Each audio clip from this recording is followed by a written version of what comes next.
Hi, I'm Justin Arnett Graham. And I'm Nariba Shepherd. And this is Terms of Service. Bada bing, bada boom. In it to win it. Here we are back again, and it is the time of the year to where the streets will be running green, and that is not a warning, it's just simply an observation. So when this drops, we will happily be on the other side of it. So Sick. How are you? You know, mental illness, but I'm here. We're all here. We've lived another day. You know, I'm just like, we're figuring out one day at a time, and it's going to be great. Yep. You know, and also, this is feeling like an even more special episode because not only are we sitting down with an amazing guest, but a dear friend of our producer, Max. Yeah. So, on that note, who are you, sir? Damn, not even gonna let me ask you how you are. Oh, I am. Wow. I am, just getting through the greenness that's going to be taking over, the greenery that's going to be taking over Chicago. That is currently where I'm at, and I'm looking to, again, jump on the other side of that. But yes, hello and welcome. Hi. Thank you. Hi, yeah. My name is Jake Tepperman. I was biking around yesterday and feeling the same thing. Just, I could feel the collective seasonal depression leaving Chicago is kind of what I was thinking. I was like, oh, it's nice out. It's sunny and like 50 degrees. It was like a trick though, because it was like warm in the sunlight. Yeah. Always. But it made me feel something. Also, the river is already pretty green. I walked over it yesterday and I was like, they don't need to do anything this year. Well, it's ready to rip. Can we talk about like why do that? That can't be good for the river, right? So that's what they say that it is, but I don't. Well, okay, so the tea in the streets or the liquid in the river is essentially what they do is they put an enzyme into the water that highlights a certain type of pollution, and when the pollution is present, it turns green. So they're not dyeing the river so much as letting us know that this very specific type of pollution is happening in the river, which seems very Chicago. Your river is still polluted. Yeah. I believe them. Yes. They didn't. Yeah, they don't got to convince me though. No, it's not dyed. It's just they're just like, I believe them. Yeah, it's there. But I don't know. Someone tell me differently, but that's what I was explained when I worked on the river walk. I've never seen that. I've never actually seen the river dyed green. like really dyed. I know it's kind of that greenish brown, but like, is it worth it? Should I go down there and see it next week? I don't know if it's worth all of that. I also feel like you could probably just see it on social media. You like Google it and it's like the same, but I mean, if you want to take the risk of taking the red line downtown, I think I'm good. And then going outside. I'm gonna not do that. Yeah. I mean, I've only ever seen it because I either worked on St. Patrick's Day and had to go downtown, or I'm going to Naperville and I have to go to the Metro. So like, is working on St. Patrick's Day at a bar or restaurant, is that fun or the worst? I mean, I worked in fine dining. Sure. So ain't nobody was coming in there being like, you got green beer? No. Yeah. The more so like neighborhood, like tavern spots, dive bars, stupid, packed, busy. Irish bars, obviously. College bars, obviously. And I have this really dumb memory of some people that I used to work with back in my Michelin star days, and they're like, we're gonna do this thing because we're gonna be dead as hell on St. Patty's Day, and like the core, like captains, we were off, and it was one of the most heinous crimes you've ever committed? Yeah, I mean, a special unit was dedicated to what had happened. I want to hear the list of the most to least chaos crimes. Yeah, it truly was wild, and it was just wild in regards of like observing all of the things. Yes, I was just it is like, a culture shock.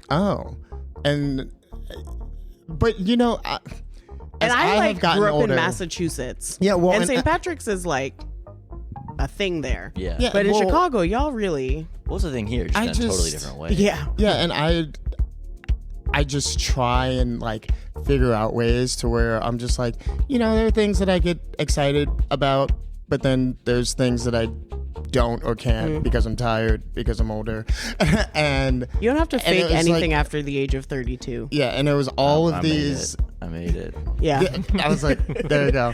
And yeah, it was just like there was just all this excitement and all of this energy, and I was just like, I'm happy for you. Yes. I'm happy for you. I like to frolic in other people's joy. Yeah. But like I can't no. I do too. Like in a general larger sense, that's I love watching like vicarious happiness. Yes. That's so nice. Yeah, I was just like, I thing. can't be mad at you trying to teach me how to do a jig, you know? Yeah. I was like, you can be very aggravated at me for not succeeding and learning it, but you know, I did my best, and I feel like it's the definition of day drinking to the umpteenth degree. Yeah. Because I just had to tap out, and the fact that people just go all day into the night is one of the most it's crazy concerning and I guess supportive learning things what say. Learning how to do a jig, like the word jig itself, I feel like it's meant to be goofy. Yeah, if you're not doing it successfully, I feel like you're doing it that actually is.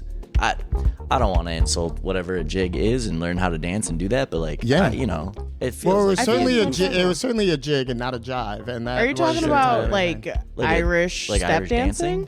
Yeah. I don't know, it sounds like a blast, and like I feel like maybe the less coordinated you are, the better. No, absolutely not. No, it's very your precise. upper body. Your upper body has to be ramrod stiff. I stand your corrected. Your legs have to like do all the work while you stay perfectly stiff on the entire. So it's like the part. opposite of that wavy, wacky arm. Yeah. Okay. That's why when people are like an Irish jig, I'm like, that's fucking work, bro. Okay. Imagine what you had just said, but on the bottom of someone's very stiff body. Yeah, that's what it is. But like inherently, that to me does look goofy and fun and silly. Yes. You know what I'm saying? Yeah, but it's all leg and...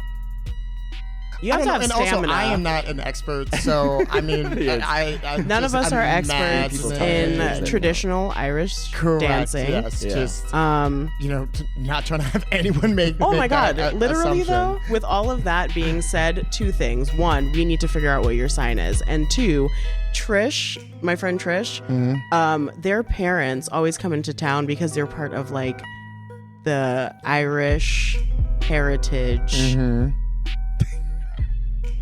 Foundation? I don't know. I promise I'd be listening, Trish. Yeah. But like, I got invited to like go and listen to traditional like Irish music and such. But like, they teach you a little bit of Gaelic, which people were very impressed that I knew at this little college. I'm like bar. 2% Irish. I do not know Gaelic. I know that Gaelic is a thing. Oh. I was like, that is what I was about to be so impressed. Yeah, I was like, sorry. You know about runes? Yeah. It's like, oh my God.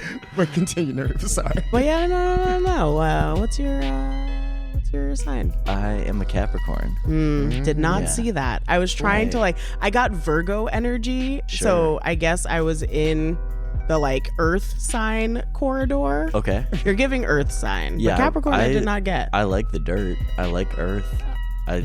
Tracks. So that makes guess sense. Yeah. What is Virgo energy? I don't know much about zodiacs, horoscopes, and signs. So like, I could stand to learn. Virgo in particular, but like Earth sign energy is more like grounded. Okay. And I feel like sometimes people think a level of like I don't know, chill is more like air signs, but I find that I guess it makes sense with like what you're doing that you would be an earth sign. But to be a Capricorn and working with like sustainability in food that is not necessarily profit driven is crazy to me. Like, do your people know that you have left them behind? They have no idea. You've evolved into the second layer of a Capricorn. God damn. All right. I haven't told any of the community of Capricorns, Chicago community of Capricorns. Have not told them. Oh!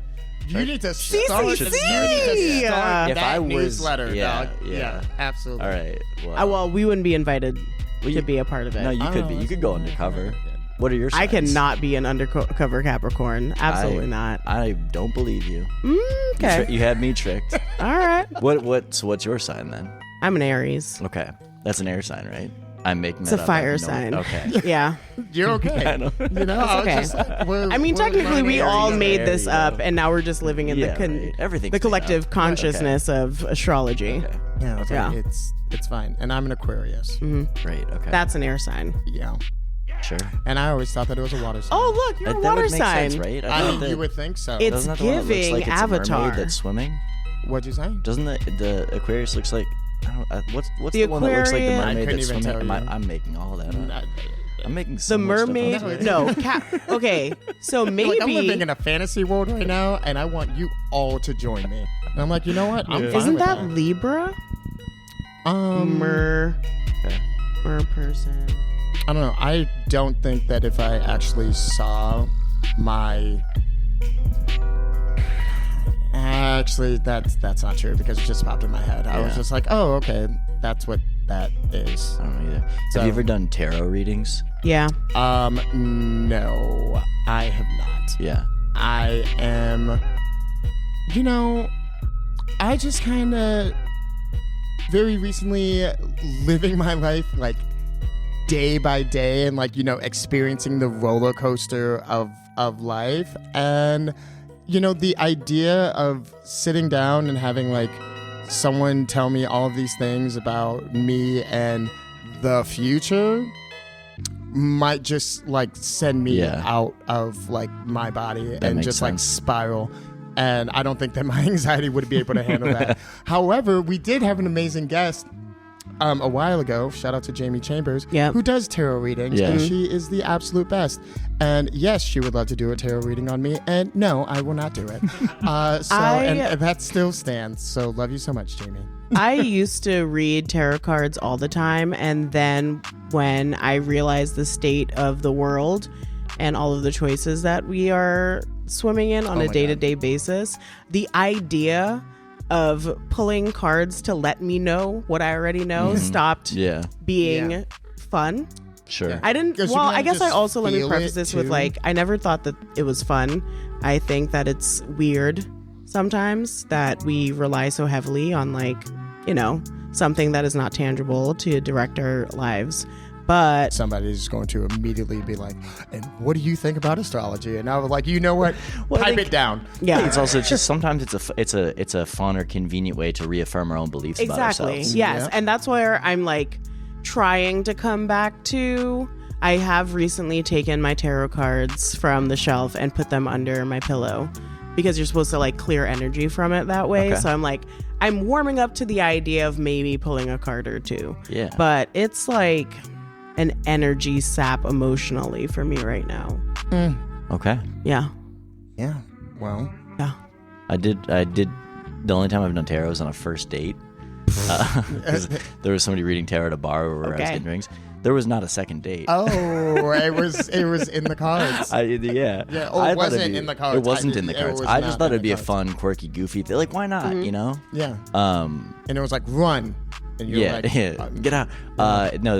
The reader was like, it seems like you have a very strong connection. We're like, we just met. oh, But- wow.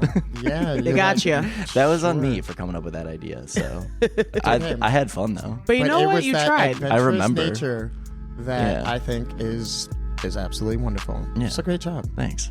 So, I feel like we've warmed up. I feel like we can get down to business. yeah, absolutely. So, What's your origin story? Yeah, how'd you get started? Well, not even with your business. You know. Yeah, there we go. Where are you from? I actually was born in Evanston, but I grew up in Northwest Indiana, really.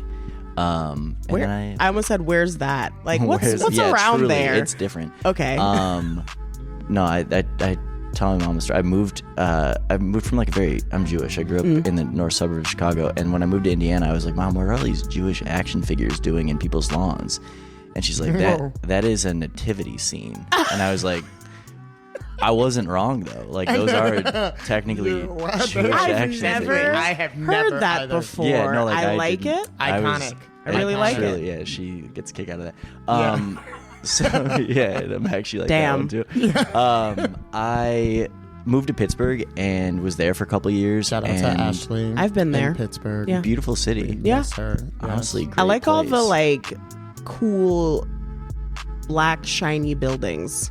Yeah, and the yellow bridges. And that yellow bridge. The yellow bridge And is the pretty juxtaposition. Yeah. It's everything in beautiful, that city stunning. is there's a lot of greenery actually too, but there's also it's either black or yellow, and like the whole city, all the team's colors Wiz are Khalifa, that, dog.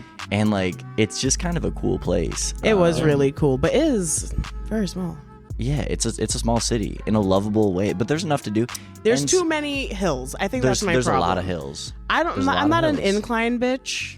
No, And neither am I, honestly. like 7 out of 10, I No. would say for sure. Biking in that city is not as fun or easy as it is here. That's why Ashley's calves be calving. Yeah. Facts.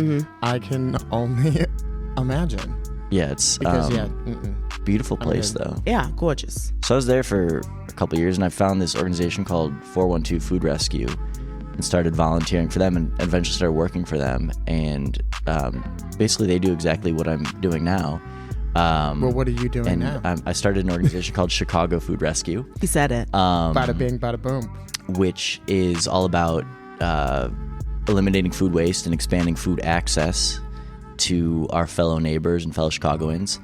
But that idea, that idea didn't necessarily start. That idea started, who knows how long ago, of rescue. But feeding people is the oldest form of social work. Right, So, exactly. So timeless. biblical, probably. Yeah. But At least.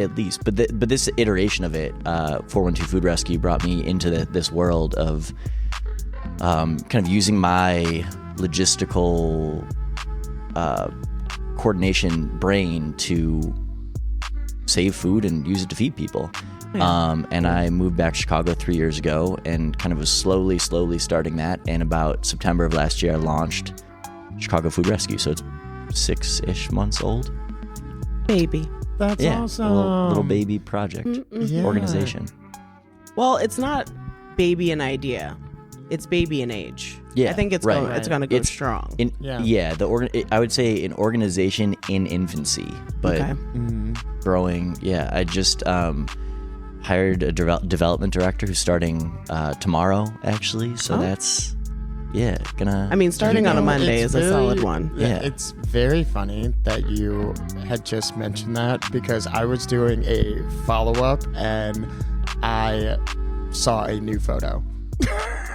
And I was like, saw a new photo where? on the website. Yeah, Yes. I was just like, that was not No, that there wasn't when there. I was Correct. Yeah, looking at it prior. I'm So, excited. You sound like congratulations. me. When you said that just now, Oh yeah, no, that for was a sure. me statement. Yeah. I like it. I had a whole Just be creepy right out the whole gate. afternoon dedicated to this session of recordings. I was just like, okay, this is what I'm thinking. Let me cut it down. Did the whole thing. So Yeah, thank you.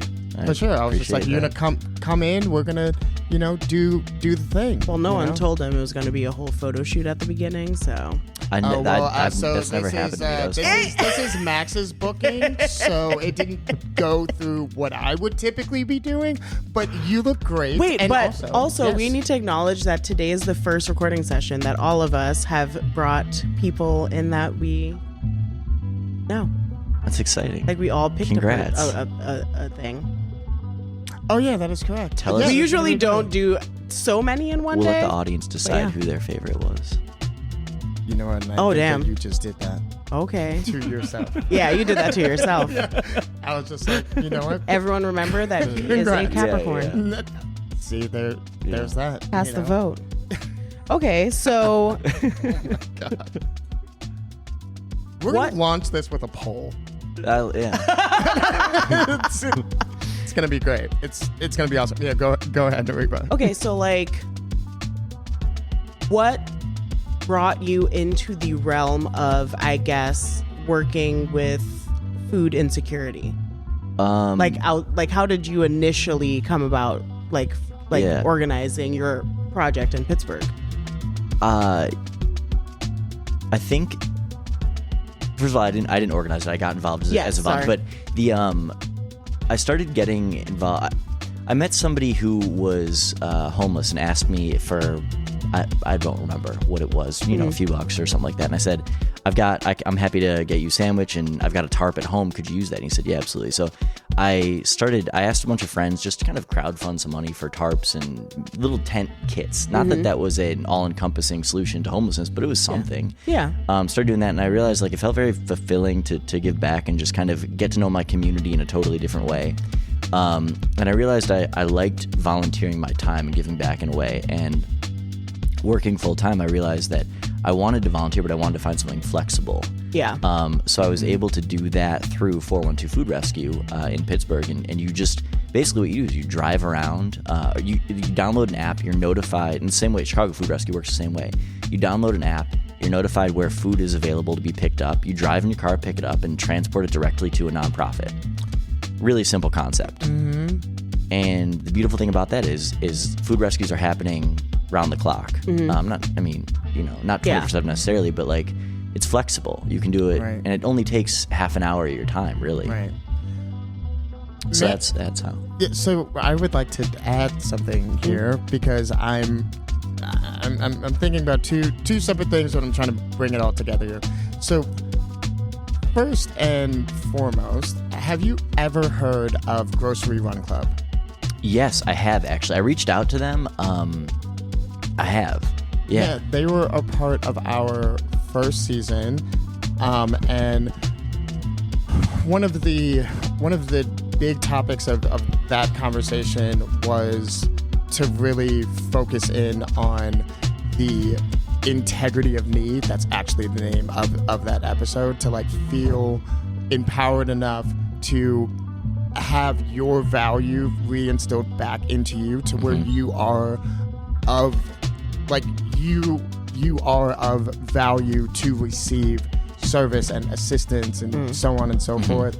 And on the other side of that, we also sat down with this wonderful young lady by the name of Morgan from the Orange Tent Project. That episode will be out before this one, but it's time. It's fine, but in the future, magic's gonna happen, and you'll know. Yeah, and so I just really like what you said there, and I was like, oh, well, I'm seeing in my mind all these different elements and pieces coming together, and how people are trying to commit a difference within their community, but on different sides of the problem. But all of that collective work does make a difference. Yeah. I mean, it's interesting to bring that up. I think of somebody explained this kind of analogy to me, and if poverty is a larger house, you can focus on each individual room within that house is a separate issue. Right. Mental health, hunger, healthcare, things like that. Yeah. And I've chosen to focus my time on hunger and food insecurity. But yeah, there is a larger overarching issue that we're all trying to solve, and there's not going to be an answer that solves every question. And I think that's what people tend to forget. For some reason, it also made me think of toothless, not... Homeless, not toothless. Homeless, not toothless, which is still wild. Is that another? Is that an organization? Yes. Okay, listen. Yes. Listen, okay. But it did not... The line was direct. If you watch Real Housewives of Beverly Hills, the line is direct. It is absolutely, and also just thinking about this right now, I don't fucking know if it was correct. That's the gag, though. It's Tooth is Not Homeless Foundation, obviously, and it was talked about in this episode about how it needed. It was talked about in multiple seasons. Exactly, because the name doesn't work, but but they're doing hopefully the right the intention's work. good. The intention is good. No, I don't know why I said it like that. The intention is good. It's just the name that's we could workshop that probably. They've had years. I think we need to Google and it we're first, still there. Which I have realized that I'm gonna cast no dispersions until I do my research on my own. But that's very kind of you. That is very, very kind of you. And now I'm just thinking about that scene, and I'm gonna be giggling over here for a minute. But anyway, I was gonna say that what? Yes, so bringing it back. You're taking food that is available for pickup and redistributing it to different places. Yeah. Different I guess I want to know what happens on the other end once they receive that food. Yeah. You don't have anything to really do with that part of it. Usually no. Yes. So what do you look for in places that you're connecting? Mainly that they're feeding people. Okay. Which is, I know that's an oversimplification of the answer, and I'll kind of get into that. But I look for both traditional and non-traditional food access sites. We're all familiar with soup kitchens, food pantries, food banks, and generally how they work. They do incredible work feeding a ton of different people. What I'm also interested in is non-traditional food access sites, like places that are meeting people where the need is. Right. So that's what I was thinking of. Yeah. So Love Fridge, for example, they're a great organization that does a lot of cool work. They just have 20 or so free fridges that are just available, accessible 24/7 to people. Community mental health facilities, community centers, after school programs, public housing sites. These are places that maybe you don't think of immediately when you think of food access. You think of soup kitchens, food pantries, sure, but people often who are in need of food are at these places. Yes. And if you can, part of a lot of people who are experiencing food insecurity are also don't necessarily have great transportation access. Right. And so if we can get food to where they are already at when they're there, right, we're solving another issue for those people. Like if a single parent can pick up food on their way to pick up their kid from school, and not that this food is going to solve hunger necessarily, but it can be supplemental. Yes. Absolutely. And that can be a really wonderful thing too. I think people think about food in very specific roles, and I don't know when that necessarily happened as a society, but I'm realizing that even my struggles with just eating food like a normal person, I think because I grew up with sometimes being in a food insecure situation, that when you save something for so long that it goes bad before you can eat it, I think that's sort of what happens with people's mentality if there's not a whole lot of places available to you in your neighborhood or wherever it is you're currently staying at. You want to find sustainable foods that you can hold on to in the in-between. And so I'm guessing that you're getting a wide range of things. My brain went to a food bank situation. Yeah. Because the culinary program I was a part of, Community Kitchen, they train people how to work in kitchens, but the food that they were getting was sourced from grocery stores that were about to toss stuff. Right. And they would repurpose all that food, and then that would go out to the pantry for when people come to pick up food, or it would go to a local housing shelter for people. I mean, sorry. May I add or ask something in addition to what Nariba was mentioning? So there was quite a significant shudder of a elevated concept here in Chicago that was pretty shitty across the board. But the worst part about it was they shuttered all of these locations and no one could figure out how to get in touch with their corporate overseer to try and access that food that was simply just sitting in their establishment for quite a bit of time.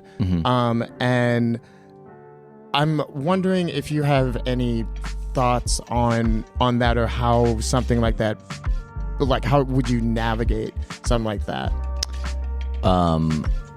I think because that's like my blatant answer, inaction. My answer to that is going to be a little bit more general, but I think that and actually I'll take a step back and make it even more general. We don't think about like end of life for products in general. I've seen documentaries on this, and we often just don't think, in food especially, like grocery stores, restaurants, caterers, convenience stores aren't thinking about what happens when, not if, but when we don't sell some of this food. And I think that mentality is kind of shifting, and obviously this was a totally separate, distinct scenario in which a bunch of stores were but it's closed, applicable, but it's applicable, and we ought to be thinking, I think, about what happens with our stuff when it becomes obsolete, or when we don't need it, or when it doesn't sell. What happens with our food specifically? Because food is I never thought about food that way. I think about clothing and like just things that we have, but not food. But clothing doesn't have a shelf life. It goes out of style. I guess I'm thinking about it in the more economical, ecological thing, where I'm like, I know that this is ending up in the ocean. Yeah. Like, I mean, and that's what I'm thinking, but I don't think about that with like food. Food is a huge, it's food waste as a greenhouse gas emitter would be, I think, the third, I forget the exact statistics, but would be the third largest country behind the US and China of emitters of greenhouse gas. So just food waste alone. Wow. It's a massive ecological problem, and part of it is overproduction, but part of it is like we're wasting 40% we're throwing away 40% of the food we produce. Yes. That could very easily, like, it is not a supply and demand issue. It's not a production issue. It's a supply chain issue. Yes. We could feed everybody multiple times over with just the food that we're throwing away. Sometimes I think about it like, oh, we can't solve hunger. And then when I think about that, I'm like, no, it's a very solvable issue. It is. We're just we're not dedicating the resources to doing it. We're not thinking about end of life cycles for food. Right. Because it's easier just to throw it away and not worry about it. I guess I thought about it more when I was working in a kitchen than in my own fridge at home, because I've been watching a slice of eggplant parm die in my fridge for like 2 weeks now. Yeah. But that was the food scarcity thing in my mind of being like, I want to save this and eat it, and then I forgot about it, and now it's there. Yeah. So I think I might be part of the problem. We all are. I mean, I think the most food, I have to recheck this, but I think most food waste happens in our home. So we're all part of that problem. And part of that is just like doing better ourselves, but talking to friends and family and like, what you got going on there? Yeah. Or like how we grocery shop. I've gotten better. Same. But yeah, and the thing is, it happens everywhere. Wholesalers, producers, farms, restaurants, like grocery stores, in our home. Yeah. Wherever there is food, it's probably being wasted. So you're just like kind of creating a network where you find places that there's going to be food waste, and you kind of see if they're going to be on board with it's like allocating it to you program instead of like tossing it. Correct. And the other thing about tossing it is that a lot of places will destroy it in some way before they throw it out. Such a shame. Which is that kind of there's like an reminds me of, entire like, the Instagram restaurant culture environment. Yeah. Like with that specifically, how there are company-wide policies to where you simply will be written up, fired if you take food off premise from like Comida, right? Like that's a very, very big thing, and they will. I know 2 people who got let go from a global hotel restaurant crazy company. It's crazy, absolutely. And then you have to watch these people watch the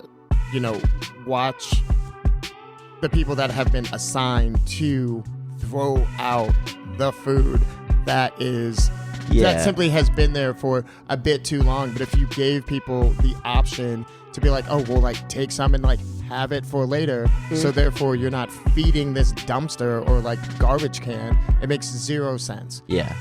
Zero sense. And especially at scale for restaurants, that is astronomical. Yeah, I totally agree. I found that most of the people that I've worked with in the past several years are not that. They're wanting to be part of the solution. They're not wanting to throw food away. They're wanting to figure out how to redistribute their totally viable, edible, good food to people who can eat it.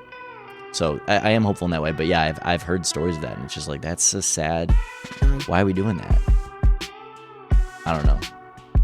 I mean, it might just go a little bit deeper into, like control within, the environment of a restaurant and leadership and all of that. But I was like, don't get me I've heard that it's like on all of that kind of brand perception of if we see somebody who's homeless eating this steak. I was gonna say that it's like a larger thing. Also valid. Come on. Yeah, which is so out of touch. Yeah. Yes. Well, I'm in my reading era right now, and it made me think to the series that I'm in, Fourth Wing, for all you Fourth Wing girlies out there.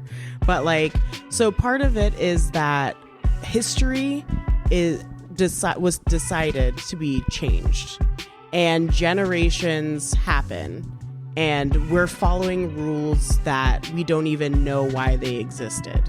And I feel like that is one of the larger things that makes us so divided when it comes to houselessness, because growing up you're taught to keep a distance, and then when you become a grown-up, some people want to find ways to help and give back and be empathetic. And I think now we're at a part in society where the laws are different than the social feelings. And there is a specific term for it, but my brain is not awake yet, so I cannot remember it. In sociology, that talks about us going past what the laws intend for us, and then the laws have to catch up to societal norms. I'm so interested in that term. When you listen, give me time and it'll come back. Human connection, man. It's just so I think that's so what's nice. going on, is that we're realizing, I think, through the internet, that we have lost connection with actual people, because we feel so connected all the time that no one's thinking about things in a individual societal way. They're thinking about it individually as a existing member of an internet society. And I think food is definitely going to be one of the things that's very polarizing, because it's a product now. It's not just the idea of this is something that sustains you. Food is a product. And people are trying, like you said with the steak, they don't want to see someone on the side of the street eating from their branded box. Or right outside the restaurant. Or right outside the restaurant, it is. But man, the food is so beautiful too. Of food products. Right. Yeah. Absolutely. Yeah. But I don't know, human connection and connecting people with and through food is, I think, one of the best things in life. I mean, no doubt. So, industry bitches here. We believe that. I'm sure. Yeah. Yeah. So, coordination. Excuse me. I don't know why I'm tripping. I thought you were going to say cordon bleu 9 times in a row just now. No, coordination. Rip. Is, obviously very crucial in your operations, right? So can you speak a bit about how you navigate some of those obstacles and things that you focus on to try and streamline that as part of your efforts? Yeah, so it's a lot of it is done through the app that I use, which is powered through Food Rescue Hero, which is actually the company that I was working for in Pittsburgh. Also, 412 Food Rescue Hero is kind of the same company, same entity. And basically, what was born out of 412 Food Rescue was the app that they now license out to other food recovery organizations across the country. I decided to kind of break away and in a full circle moment start my own food rescue. So that app helps coordinate a lot of the logistics by showing volunteers where food needs to be picked up and where it needs to be taken to. So that covers a lot of the logistical issues. I kind of plug the inputs in where the donor is, where the nonprofit partner is, and the mutual aid organization is. And then the volunteer gets all the information, where to go, who to contact, instructions when they arrive at both the nonprofit recipient site and the donor site. So the coordination is done generally through the technology. Like Uber Eats. Yeah, basically. Well, I don't want to give them nothing. Uber Eats for good. For good. Yeah. Yeah. Free Uber Eats. Yeah, and I was just like, careful, because if we see that out there, I was like, y'all said it first. I mean, it's already out there. It's like, existing. Throw a TM on that. Yes. Absolutely. I was like, that's what I was getting. I said that like that's so easy. I was going to say, I said that like it was so easy to do. Like, just. Oh, the things that I've had to figure out, just like starting a nonprofit organization, it's just like, I schooled myself.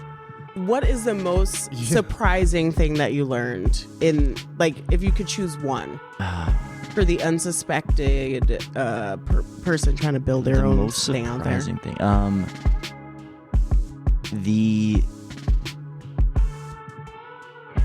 The most, honestly, the level of, there's so much equity and that ownership that goes into it. What's going on? Nothing. There's so much ownership and equity that goes into it that makes it really fun, and I'm putting my whole self into it. But there's also a lot of anxiety that goes with it, of just like, so I think that's been surprising. I'm so wrapped up in it. Mm-hmm. I also think maybe one thing specifically is just like the amount of rules and regulations specifically around a 501c3. I'm just like, I'm just trying to do a good thing here. I'm just trying. That's how they get you, dude. Right, and it's hard, and they make it honestly a little bit hard to do just a good thing, like the tax filings and stuff. They don't want you to have access to anything that would legitimize work that isn't profitable. Yeah, I think. Yeah, yes, and I think they just want to make sure that you are who you say you are, and if you're starting an organization, you're actually doing good work and not just taking money and but think about all the people who have money and access to make that happen without like wanting to do something good. I think that's that's the thing. It's like anyone can do it, but how many hoops are you willing to jump through to get to the thing? Yeah, and that's we're weeding out a lot of the people. Right, like the people who are there are really they're there for a reason. They're doing they want to be doing good work. They better be. They better be. I'm not trying to fight and them, they are. But like you mentioned Orange Time Project, they phenomenal. Yeah, so cool what they're doing. So much respect for so many of these organizations. Grocery Run Club, like I want to be connected, and I'm just getting started, like I said, in organization's infancy, so I hope to be connected with these folks, but like partnership in our communities is how this works. That's a very easy thing to do, so happy to do it. Wonderful. Thank you so much. Yeah, for sure. In fourth wing terms, you would be known as a feathertail. I don't know what any of these things mean. No one needs to know. Either thank you or we're about to fight after this. No, it's a good thing. It's a good thing? Okay, cool. It's infancy. Yeah, it's adolescence. That's what that means. A feathertail. Feathertail. I'm going to look that that's up. a spoiler alert. Sorry if you're in the beginning of the first book. Oops. Yeah. I'm trying to get the they, thems on our side, okay? Yes. Yeah. Yes. Yeah. That's all I can say. Yes. Yeah. Yeah. Absolutely. Please listen to this. We're out for, we're out here for the people, for all people. For all people. Okay. Yes. I was just like, there we go. Yeah. And also you had just brought up partnerships, right? Mm-hmm. So really interested because I'm personally curious. How did the relationship with the Greater Food Depository start? I mean, I don't have a relationship with the GCFD yet. Then but am I reading something very incorrectly. Sorry. Welcome that. But we're putting it out into the universe as to what that could potentially look like. I think partnerships are how this doesn't work without partnerships. Food rescue doesn't work without partnerships because it is the connection between food donors and nonprofit food access sites.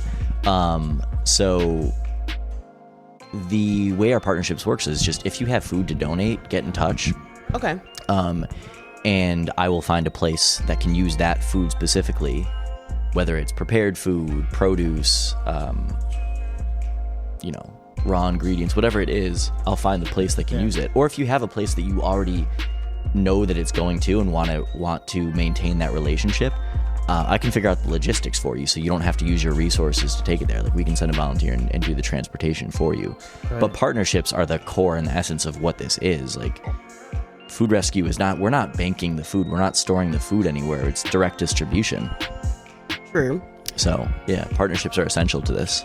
And also that is a phenomenal response. And then when I happened to look over, I was like, I completely restructured my note there. So wonderful response. Thank you. I was like, and that is not specifically what I was trying to ask. I was trying to reference them, but again, we're putting that out in the universe. Okay. Yeah, making it happen. So big things are coming this year. Yeah, I was like, let's go, let's do it. What? I love how Narita and I are both going for we're like, wait a second, hold on. So, being a distribution resource, how, obviously you're anchored in food, but are there other, needs element that you can kind of bridge that gap in regards to clothing? Because obviously we had alluded to that earlier. I'd love to hear you speak on it. Yeah, there's so first of all, sometimes when folks are donating food, they also have, whether it's a grocery store or whatever, they're also donating household goods, hygiene products that often I'll take to the recipient and say, are you able to use this as well? Because when donating food, sometimes it's on a recurring basis or on a weekly basis, so we don't know. They tell us generally, it's going to be a box of produce, a box of baked goods, and a box of prepared grocery food items. Yeah. But sometimes it might be 5 of one and none of the other. And sometimes they'll have something totally random thrown in there. Right. So I'll take that to the nonprofit and say, can you use this as well? And they'll say, yeah. And that's the most likely scenario. And that's very easy. But then there are other times when folks just think of, again, end of life products and they think of donation and, could you use a box of t-shirts or something like that? Yeah. So in this work, I probably am not going to know the best place to do that, but I've been connected with other organizations. There's one called Share Our Spare. Shout out to them. They do incredible work. And a lot of it is dealing with babies, toddlers, and infants and making sure that they are getting resources out to the community for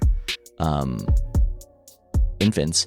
But they also do a lot of other repurposing, basically exactly what Chicago Food Rescue does. They have a warehouse though. So there are, I'm getting connected with larger communities of redistribution and repurposing of goods as well. So it's nice to figure out ways just to plug in the general concept of reusing our stuff, reusing our things, and not throwing it out, not letting it go into the ocean and dissolve into microplastics. It's not even dissolving. There's a whole market on the southern coast of Africa that literally is cleaning up clothing that is washing onto their shores, and then they're repurposing them into clothes and selling it at this market. So it's but I was gonna say completely random, but you did say it. What was the name of that organization you just said? Share Your Spare. Share Our Spare. Share Our Spare, and then you started talking about Share Your Spare. I'm apologies. Listen, it's okay. Listening, and they're toothless amazing. or homeless. That's what I like. It's Wait, but listen. Yeah. You said that, but then you started talking about babies, and I'm like, are they sharing babies? My brain thought that for exactly 2 seconds, and I couldn't not say it. You're like, Confirmed. Share our spare. Okay. got Yeah. it. Not babies. Not babies. Things. Yes, Extra things. things. Yes. Shout out to share our spare. Yes, I was like, That makes more sense than the other one. Yeah, diapers, toys for kids, books, clothing. Oh. I feel like I just learned about a bunch of resources in the last 40 minutes. Oh, there's so many wonderful resources. Yeah, people are doing some good stuff. You just have to, I feel literally you just have to look a little bit. Yeah. And you could find a lot of things. But that's the whole, a lot of times people want to get involved and they're willing to look a little bit, but I think that's what's so wonderful about Chicago Food Rescue, making it easy to volunteer, because people, they want to get involved. They want to do some good stuff, but they want to be told, they want to be instructed on what to do and how to do it. Yes. yeah. And we we should make it easy for people to get involved. We should remove as many barriers to getting involved in your community as possible. Agreed. Because if we do that, we actually can change our city and change the world. If everyone just does a little bit, yeah. we can make a difference. Yeah, I mean, we were reached out to after our one of our last recordings, just trying to coordinate a kind of wellness afternoon to go and help with an organization's efforts. And obviously it kind of takes time on just when they're doing the things, and then availability, but just the intention and the communication and the transparency is there, which to me is very invigorating and very exciting, because it's yes, I would love to do this date and this time, and it's truly just come as you are. It's just it's great to be able to be a part of your community in such a sincere and authentic way that doesn't feel as if you almost have to interview or audition in order to do so. I mean, Right. yeah. Fascism. Boo. Yeah. Yeah. Thumbs. No. Yeah. Thumbs down on that. Thumbs down. Yeah. No one. Yeah. Yeah, thumbs down, no notes. Well, plenty of notes, but it's just Yeah. I was there's that. And also, how do businesses connect with you? Is it all just through the app? And your also, can you speak a bit about your outreach as well? Yeah. So the app is all volunteer facing. So the way businesses connect with me if they want to donate food is call, text, email. We'll have all of find that me in listed person. at the end of the episode as well. Amazing. Thank you. Yes. You're going to say it. You're thanking me, but I'm just going to remind you you're going to say it all. I'm going to say it. Yeah. And then people could write it down at home. Yeah. The way they get involved is just however they want, however they can get in contact with me. Let me know what they've got to donate, when they've got to donate it, and I'll do the rest. I'll coordinate it. In terms of on the other side, the food recipients, the food access sites, they kind of similar. Just hey, we heard about this. We could use food. This is the type of food we're looking for. This is our schedule, hours of operation, how much food we can generally accept, things like that. Cute. Yeah, try to make it easy. Again, removing barriers for these organizations, because folks stocking shelves at a grocery store, working in receiving, or the chefs and line cooks at a restaurant, they don't want to have to do extra work. They're already overworked and probably underpaid, and they don't want to do all this extra work. So if we can make it as easy for them as possible, of hey, instead of throwing this food in the garbage, throw it into a box. Yeah. And put that box in a refrigerated space wherever it's safe for the next hour or two, and somebody will come pick it up. Don't think about it. Just pass that. Yeah. Try and make it easy for people. Yeah, I was just that. I was I just want to be duh. I think but, so. Yeah. People talk about it's the only legitimate. I mentioned this earlier. People, wherever food is, it's also probably being wasted. The only legitimate reason, and you laugh at this, for not donating food is generally just, oh, I don't want to. Oh, yeah. And it's like, well, I can't, there's nothing I can say to that. Like, if you just don't want to, we're done here. Yeah. But generally, if it's like, oh, I don't know if I have the time, it's like, I actually don't waste. It's like, there are probably ways and conversations around that. Not that I'm trying to force it upon people. Oh, yeah, no. If you don't want to be throwing away food, you don't have to. It's kind of the idea behind it, but it's giving the same energy of just because you can doesn't mean you should. Yeah. That part. Yeah. Yeah. It's like, absolutely. I wouldn't. Yeah. Go ahead. I was gonna say, I don't feel like it's necessarily like a problem that this is such a smart and practical thing that more people should and could be doing. Right. And the fact that you have made it such a like point A to point B endeavor, I think makes it hard for there to be bullshit to read between. Yeah. So like I can't put my finger on it, but it just feels like the work that you're doing is very succinct to begin with. And my only thing that like, I feel like there's not a lot of questions that I can ask you, but I do think that you're putting a lot of ideas into people's minds about like what is actually available around them. My brain started thinking about like, I wonder what programs exist like this in other states, because you're saying like you came with this knowledge from like Pittsburgh. And so I'm like, what other cities are doing things that are similar, and like how big can this network really be? And like, it is endless. It is endless, right? Yeah, the idea of food rescue and food redistribution is not a new idea. No. That, like we said, that's a I'm sure the oldest form of socialism. Or socialism. I don't know what. Love it. But social work. Yes. But also socialism. I mean,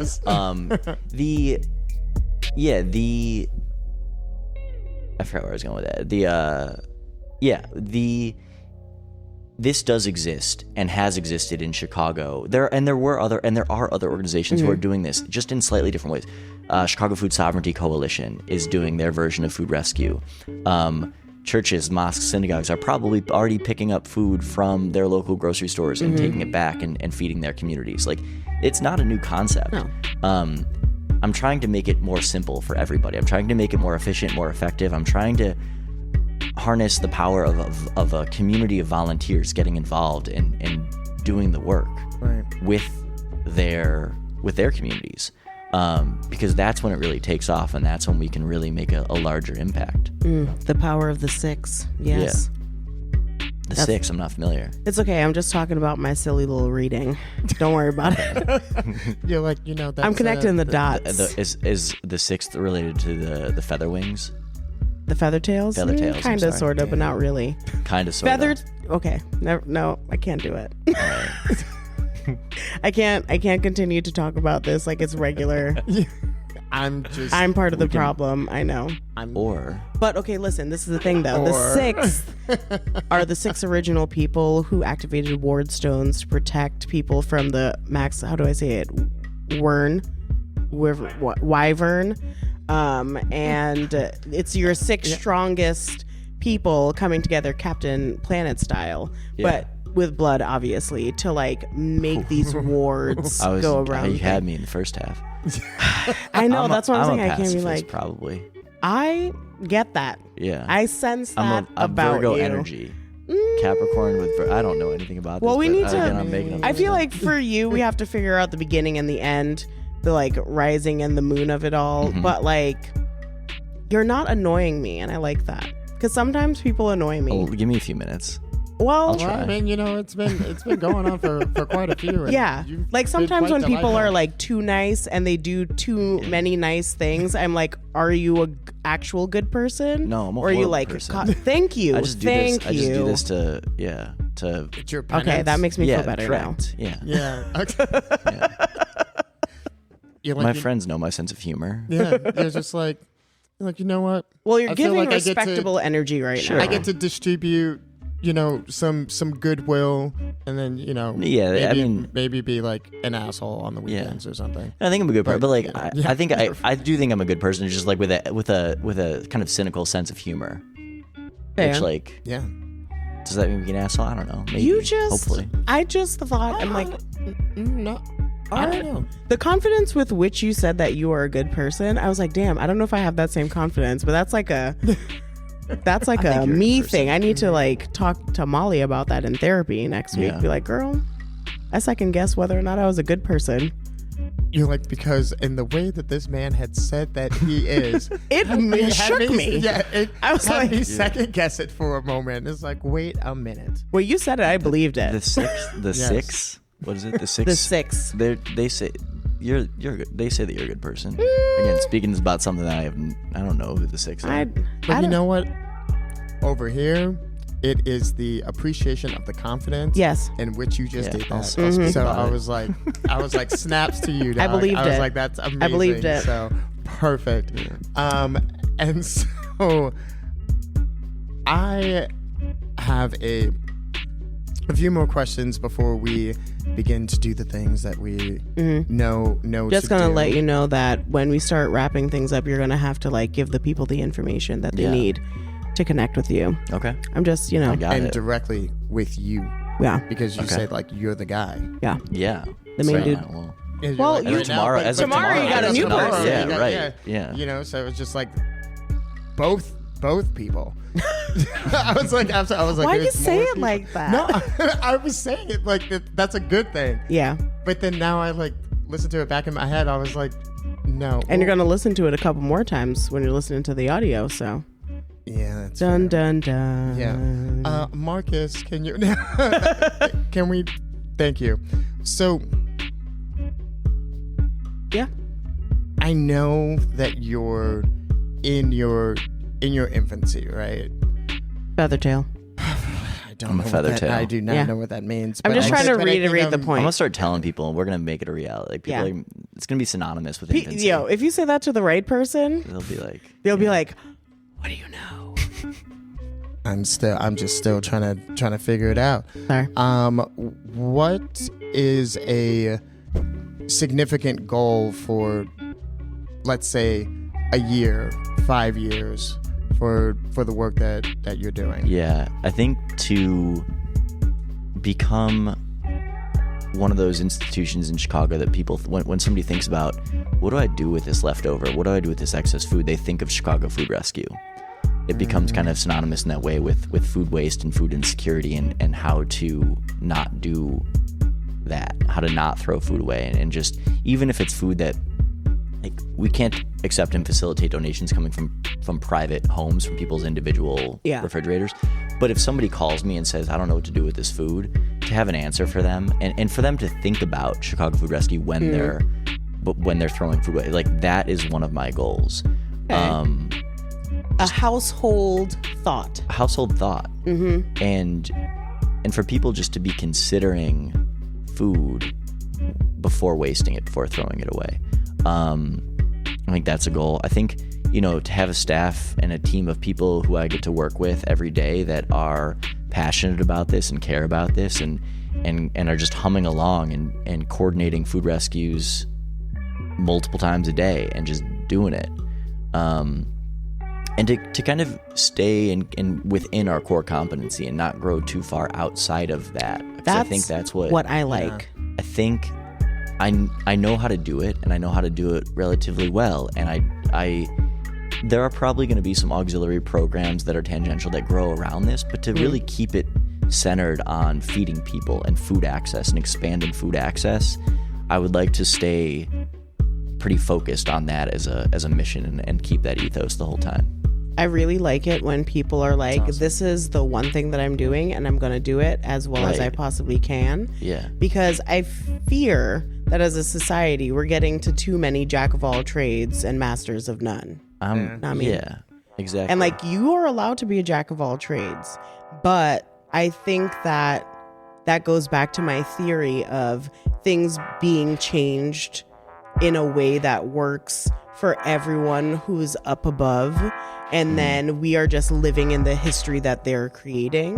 Yeah. I think that goes along with it. There's not enough focus on curation of things, and everyone wants to change it instead of like figuring out why it broke in the first place. Mm-hmm. Right. And what you're doing is a direct like patch.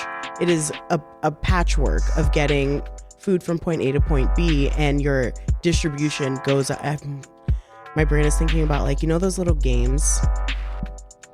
Like if you're playing a game and there's an ad and then you see the guy running and he could go either one way or the other and it multiplies or like takes away. Yes. That's what it feels like. And you're like continuing to make a path through that. Yeah. So I don't know, dude. Side note, really watching those thinking. ads for those games, I'm like, wow, I get so pissed why they just make the right decision, and they never do. They never Like, do. Never do. Yeah. But okay, yeah, you're right. But Yeah. have you played Pac-Man though? Yeah. How many times do you panic in a corner? Every day. That's what happens for them. Yeah. But in Very Pac-Man, Yes. also every day. Yeah. Yeah. I see what you did there. Yeah. Same. Same. Yeah. All right, I think, respect. yeah. Try. I think to your point, figuring out what we each do well and doing that well instead of a growth mindset just for a growth mindset doesn't make all that much sense. Like I want to grow. Facts. I want to grow this so that I can expand food access and make sure that people are getting fed the way that they need to get fed. Exactly. I don't need to grow this for this is a non-profit. It's not going to be a multi-million billion dollar. Well, yeah. You know, I don't. That's what I I'm don't need to saying. feed When the you ego said you here. were a Capricorn, I was like, that's crazy Yeah. that this isn't a I know. money-making endeavor for If you. I knew what Capricorns were like and what that meant, I would, Okay, so they're I'd say kind of no. like, Yeah. what's the name of that book where he it's a dragon, he sits on his gold, but then there's a of the wolf Rings. dude on the The film outside. about walking. No, we read March this of the Penguins. book in like high school. Happy feet. What? It's You read? it's like required reading. It's giving the same energy as like I read the. I the read, lady like, with the yellow wallpaper and Kafka. He like more. Never You mind. went to a much better high school than I did. I didn't listen. I did not. I really. I'm saying these are books that we read in high school, but that's like compared to the kids that I went to college with who were reading those books in high school. I went to Orange High School in New Jersey. Okay. I didn't even read To Kill a Mockingbird until I was like I don't in think I read high that book. school. Oh, If I isn't did, that I like don't one of? remember. I feel like that's like. I'm Damn. sure. Is that not yeah. a thing for reading requirements? It definitely was is. Listen, for I'm me. not American, so I don't know how also to like, read. It I was can't for read. me. yeah, Mhm. okay. Yeah. So So, yeah, but- well, that goes into the other thing we're saying about like why do certain people read certain things and other people don't read other things. It's very, My very- conspiracy theories will continue to go on as the podcast rolls forward. That could be a podcast in and of itself. I mean, I'm busy with Gonna this do a one. hypercut. I am busy of Hypercut all of my the- conspiracy yeah, theories. Oh my yeah, god. I got so many fun ones. Yeah. What is No. your Do like you want to? just one, just pick one. Paul McCartney's dead. Tell me more. He has been since 1959. Okay, give me more information. I need to Yeah, know. he- Who are we seeing now then? This guy who won a lookalike. You really want to go here? Yeah. This guy who won a lookalike competition and was propped up by the British government to keep their economy up. Fuck yeah. By the way, doesn't mean he's not talented. He's fucking like Wings is. A I mean, good band, too. 110%. Yeah. You know? Like, no, I I'm respect just that. saying. Mine is Stevie Wonder can see a little bit. Yeah, Yes. for sure. Yes. Yeah. That's like my main one as of recently. Well, go ahead, go off. Because like, a have you little bit. seen his Instagram? Sorry. if Have you guys seen his got, Instagram? like, No. No, Have you seen his Instagram though? No, I'm not. He, Should I look at it like now? he's doing selfies and shit. Like, but it's He's like doing perfectly in That is- frame. Why? Like, how does he know where the other people are fact in the that- frame? I don't want to get in trouble for saying it, but the fact that a blind man is doing a selfie is maybe that's Iconic. yeah. Yeah, but that's what I'm saying. Like, 'Cause maybe who's he can that see a little bit. for? Is that The- for it's for himself? us, It's the for internet. That's amazing. Yeah, I love. That's so good. you got one. I mean, I I have plenty. Yeah, Stevie Wonder one. isn't Put it out blind, there. or is blind. That's your conspiracy theory. Yeah, I was just like, you know what? I was like, I'm gonna have to go the other way here. Okay. So, You don't have to. And I think that everyone knew this when it happened because it truly dominated like 70% of my fucking personality. TikTok? Well, I mean, it was all over the clock app. Yes. But when the submersible situation, Yeah. you know, I just have a feeling that it was a significant distraction from something else, because why am I focusing for days on end on how much air they have down there when they never got to the point to actually run out of air because they simply imploded? That was my... That's more of like science, though. No. Conspiracy theory for me with that, it was a very like... It was a distraction. A massive distraction. For what? I'm still working on those details. But Okay. I was like, you know what? I feel like... The Canadian government did it. I feel like... Justin you know, Trudeau. it was a... We're gonna add that to the pile now. You know, just like that's. I have a sub conspiracy And I have theory so many coming things. out of yours, like From a not a sub- submersible, okay, got it. but like a dot underneath, a bullet. a bullet point, if you will. Okay, so my conspiracy theory is that PlayStation had some sort of like buy into this, because why is their remote control the one that they were able to like modify to control the actual movement of It was like a game. You could. It was like a game. It was a Logitech. control. Sorry.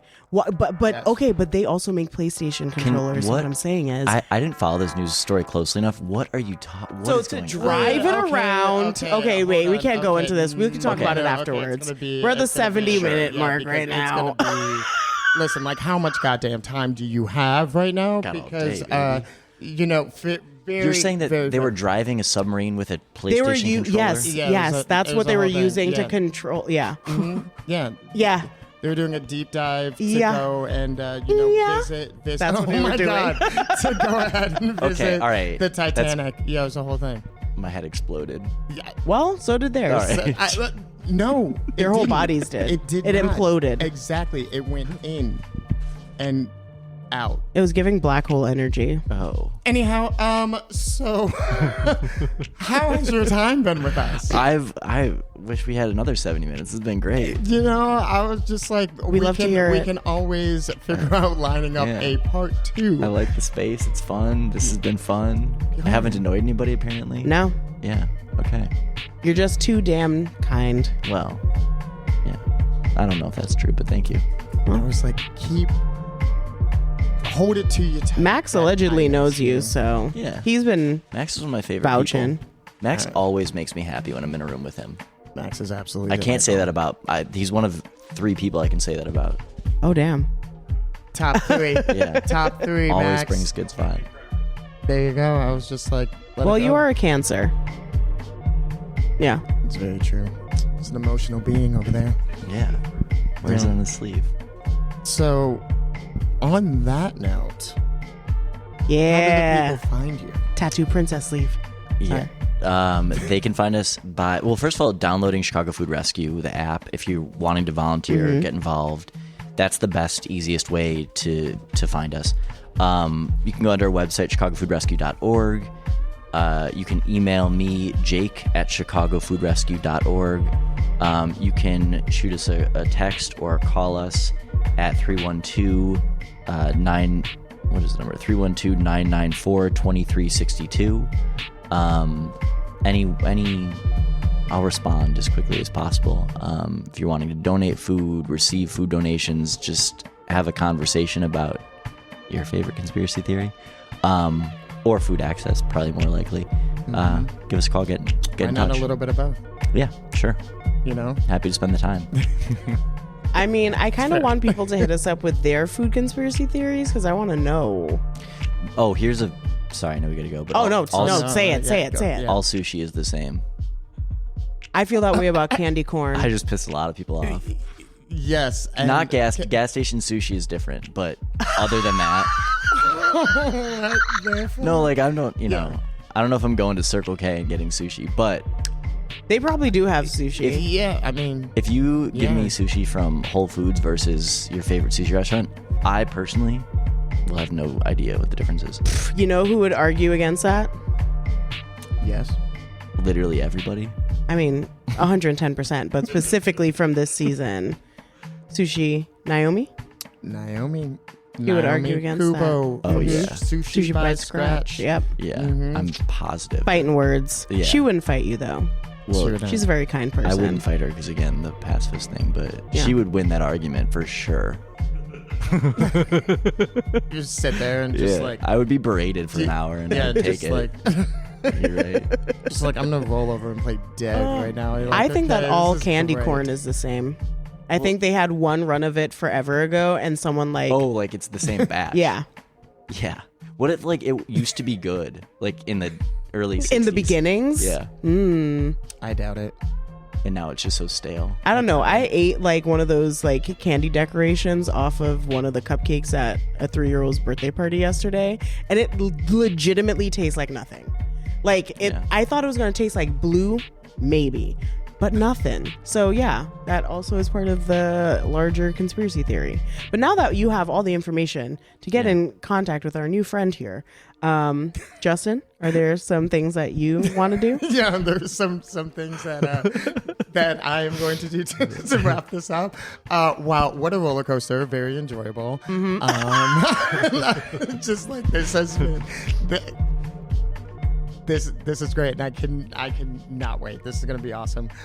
So I feel like it was so balanced because the four of us are all different elemental signs. Yeah, like it's just like it was a good time. It was a groove and a vibe.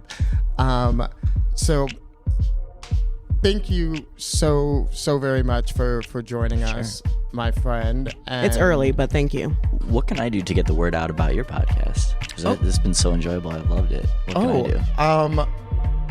No one's ever asked that. Besides, obviously tell my friends.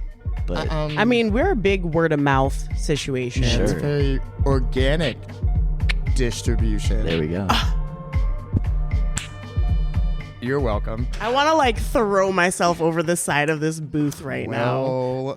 That was good though. Thank you so much. It was, yeah. Bada bing. What the fuck?